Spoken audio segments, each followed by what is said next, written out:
అండి అందరికి. Happy Sunday అందరికి. ఈరోజు మా ఇంట్లో చూపి దగ్గరికి రా. బిర్యానీ,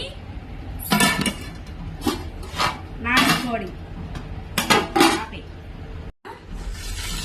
వేడి వేడి బిర్యానీ, ఎమ్మి బిర్యానీ అండ్ నాటుకోడి కూర.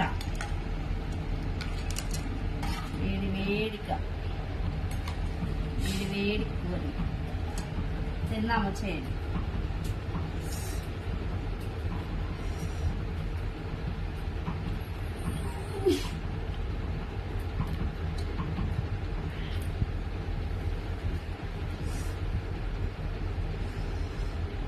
కాలుతుంది.